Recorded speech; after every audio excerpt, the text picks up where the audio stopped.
ayaw mapindot.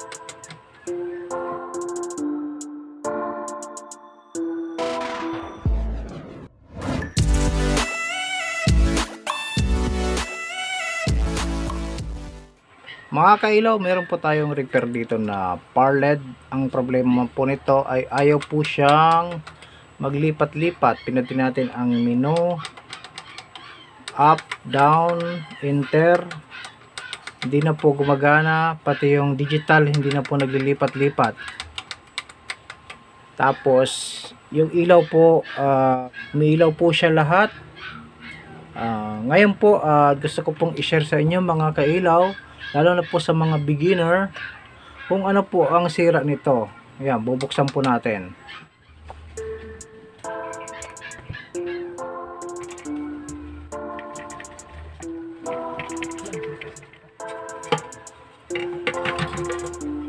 Ayan, natanggalan natin yung tornilyo.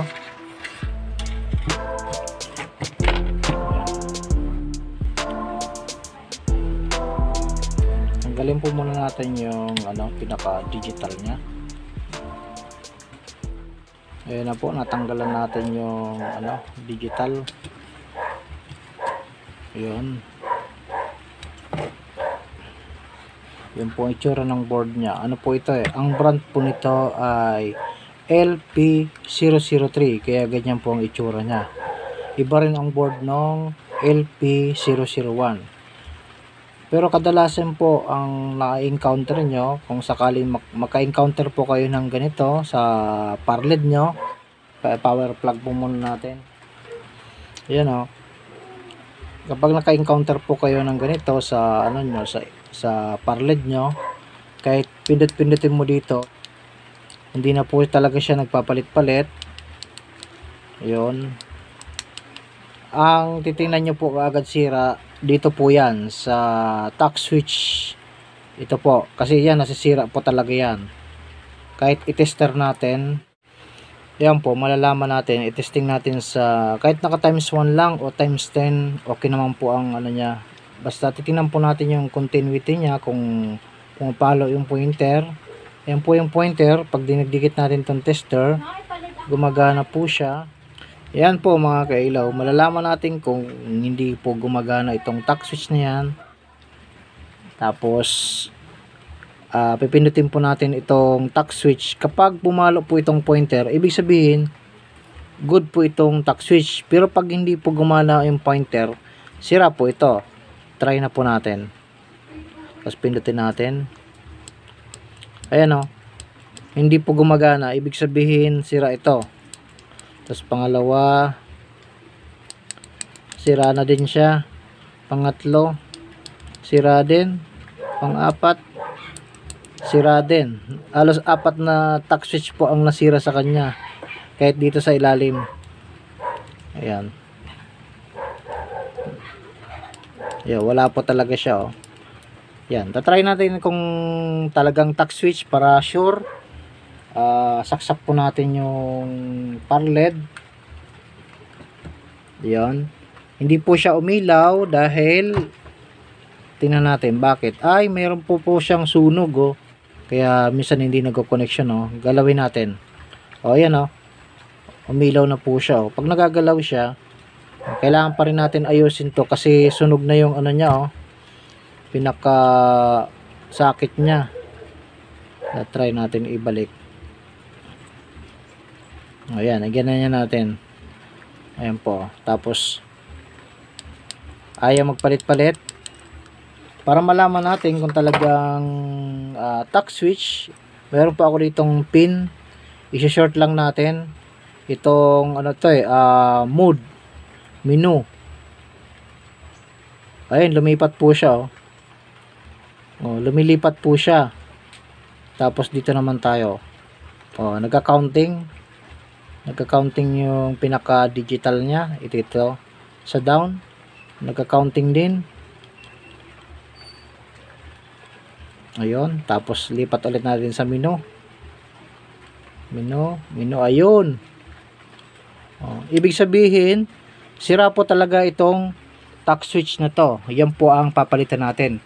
Kadalasan din po kasi nangyayari po yan sa mga power LED nyo, lalo na po kapag nai-stack nyo ng matagal yung mga power LED nyo, yan po ang nasisira dyan, yung mga tack switch nya. Yung ganitong klaseng tack switch naman mga kailaw, mayroon naman pong nabibili nyan.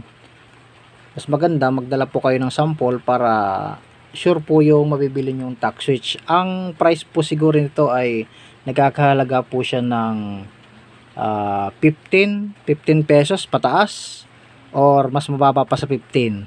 Yan po. Ngayon papalitan ko na po yung pinaka tack switch nya.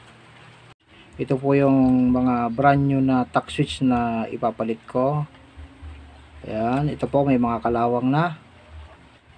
Di na rin po kayo malilito sa pagkabit niyan. Kasi ano po yan eh. Kahit ibaliktad na po ganyan, hindi mo naman po obra yan. Kaya ganyan po talaga ang kabit ng ano niya, ng tack switch. Ganyan po talaga siya. Pag ganyan naman ilagay mo, hindi mo rin siya mailalagay. Kaya ganyan po talaga siya. Saka ito po ay wala naman po itong polarity. Kahit magkabaliktad po kayo ng kabit niyan, sure naman po na gagana po yan.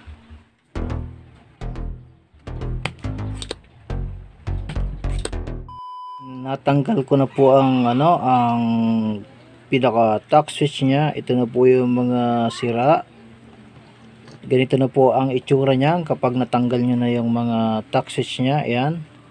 Tapos sa likod, ayan, tinanggal ko na rin yung mga nakahinang sa kanya para pagsalpak ng ng tack switch, madali na lang po siya. Ikakabit na po natin. Ganyan lang po yung paglagay, oh.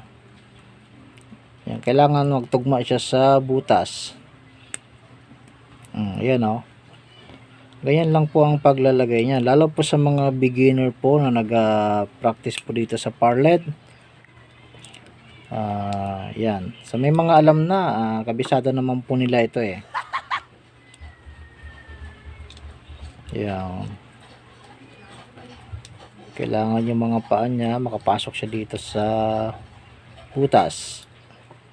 Ayun. Ayan na po, bago na yung tack switch natin. Tapos makikita nyo yan dyan sa likod.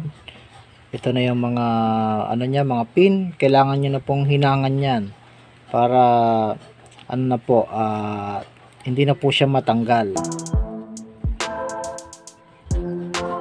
Ayan o, nakahinang na po lahat. I-testing na lang natin. Testing na po natin. Ayun o. Yan po yung ilaw niya. Tapos tingnan na po natin ang menu. Kaya ganyan po yan kasi luma na po ito. Matagal na. Nairis na po yung mga sulat niya. Ito pong una, menu yan. Menu, up, down, enter.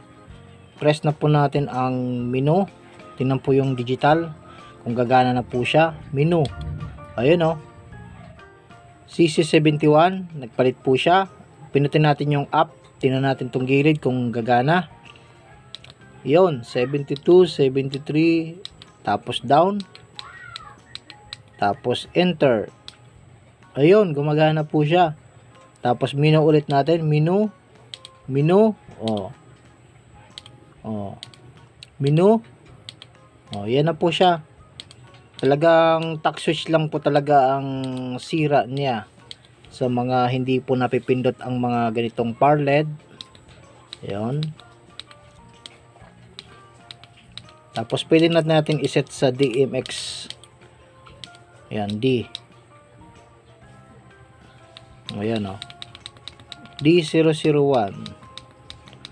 Tapos enter. Ayun. Sa mga nakaka-encounter po na ganitong power LED, talagang magkakaroon po talaga kayo ng encounter ng ganito na hindi siya napipindot. Sana po may na-share po ako sa mga beginner at lalong lalo na po sa ating mga kailaw na lagi pong nandyan na sumusuporta. Salamat and God bless.